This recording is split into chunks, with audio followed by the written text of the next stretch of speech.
Hello po mga kabayan, mga kalingap, magandang buhay muli, Analisa Reality Vlog. So ito po, babasahin ko lang ho yung isang vision po ni Madam Rody Balduin kasi hindi po siya nag-upload ng video patungkol sa kanyang mga vision, ano bang tawag, pangitain. So isinusulat lang niya po ito in capital letters pa lahat. So yung iba minsan nahirapan silang magbasa kasi walang mga space, walang stanza ba, walang per paragraph. So babasahin ko po ito at ito ho ay ang tawag dito, mayroon siyang binanggit dito na lugar, okay, sa Cebu. So naging interesado po ako dito kasi ito po'y babala, ito po'y para makapag-ingat at huwag tayong masyadong magpakampante. Lagi tayong magdasal, no? Hindi mangyari ang mga bagay na to, or kung ano man, halimbawa mangyari, kailangan nakahanda tayo. Magpasalamat po tayo dahil meron isang Rody Balduin na isinishare niya yung kanyang mga pangitain para tayo ay makapaghanda. No? Alam naman ho natin na yung kanyang mga isinishare sa kanyang Facebook, nangyayari talaga. Nangyayari. So minsan kahit alam niya yung pangalan, hindi niya binabanggit, iniiwasan niya, pero nagbibigay pa rin siya ng babala. At huwag ko natin kalilimutan na yung unang kapanahunan, kung maalala ninyo yung Noah's Ark, pinagtatawanan si Noah na gumagawa siya ng malaking barko na wala namang tubig. Tapos nung dumating yung time na, Diyos ko, nakakatakot. Yung araw na itinakda, biglang nagkaroon ng tubig, sa nanggaling yun. Kaya ito, pasalamat tayo kay Madam Rody Balduin dahil isa po siya sa naging instrumento. Meron siyang kakayanan na ito makita yung mga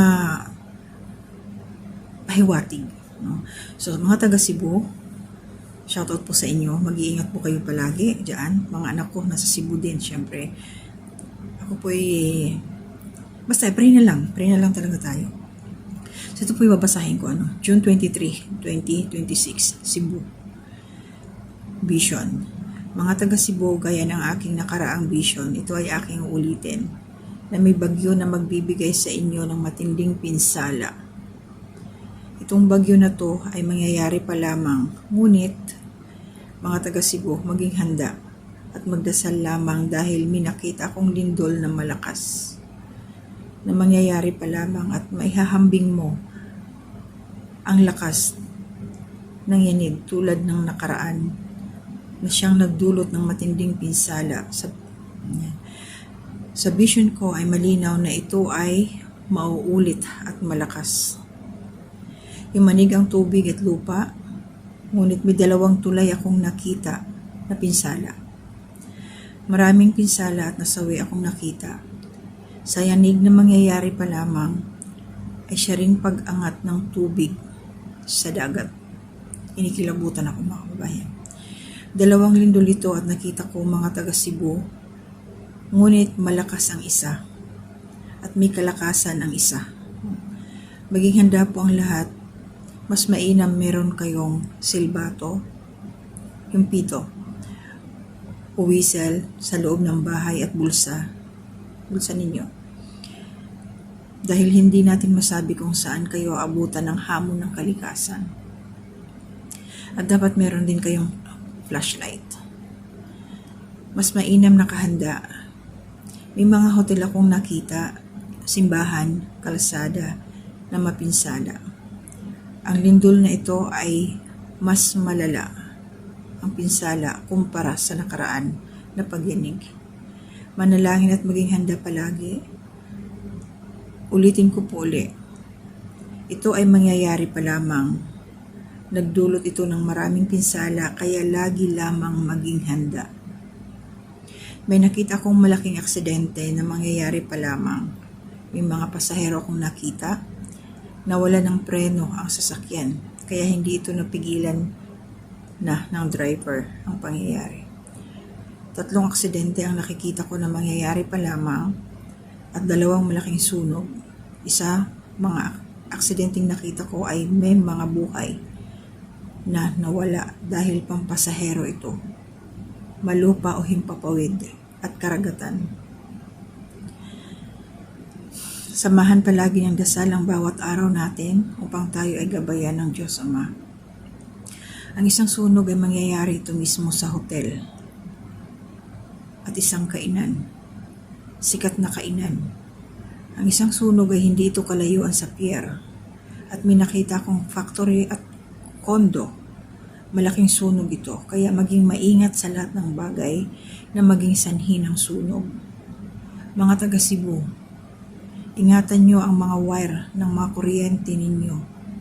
Dahil may nakita akong mga kuryente at isa sa dahilan dito ay ang baha. Huwag po ninyong katakutan ang mga vision ko.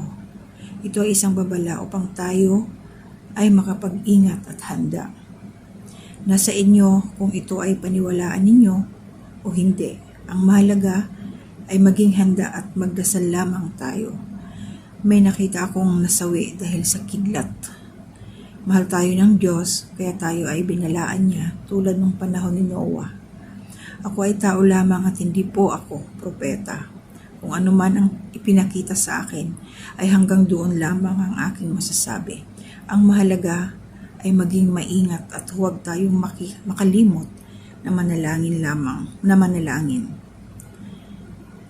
Manalangin lamang tayo at ihiling sa Kanya ang gabay na tayo ay iligtas sa kapahamakan, maging maingat at huwag ulit makalimot na magdasal tayo sa Diyos Ama.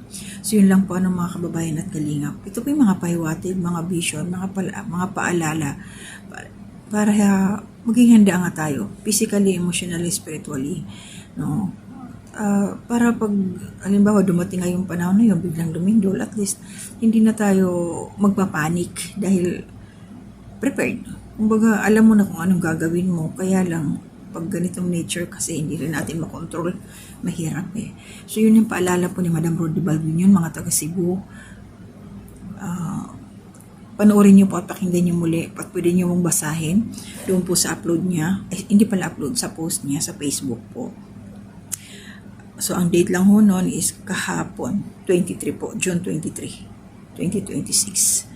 So ingat tayo lahat, no? Always po, always mag-iingat. Salamat sa iyo, Madam Rodi Balduin, dahil isa ho kayo sa ginagamit ng ating Panginoon para mabigyan ng babala ang mga tao. No? So mag-iingat po talaga, at saka i-review din natin na huwag sana mangyari ang mga pangitain na to. No? Kasi katakot eh. Yung iba hindi naniniwala, pero sige lang, basta tayo nandyan, no? Para makapaghanda. Nakakakaba, nakakatakot, hindi maiwasan. Kahit sino. Pero kailangan na lang nating tanggapin, no? Na magpakatatag. Tapos prayer talaga. Pray. Lord, huwag sanang huwag mangyari.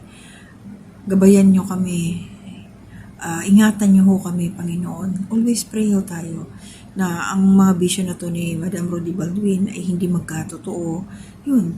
At least sinasabi niya eh. So mayroon tayong way, paraan na hilingin natin sa ating Panginoon na hindi mangyari. No? Mahal tayo ng Diyos. No? So, kapit lang tayo sa Kanya. Huwag tayo makakalimot. Kasi para sa akin yung mga ganitong parang paalala, katok. No? Grabe, pinakabahan din ako. Sabi nga, isimba ko, no? Huwag sana, palayo. No? Lumindol doon sa mga lugar na walang mapipinsalang tao. No? Marami namang lugar na walang mga nakatira. Doon na lang, huwag na lang sa may mga taong nakatira para hindi naman tayo mahirapan, hindi tayo masaktan. So, ingat po tayong lahat muli, taga Cebu.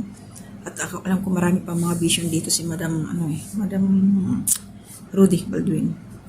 Pray lang po. Walang imposible sa Panginoon. Basta yung prayer natin, intention natin ay malinis. Pakikinggan po tayo ng ating may kapal. Ingat po, hanggang dito na muna. To God be the glory and honor.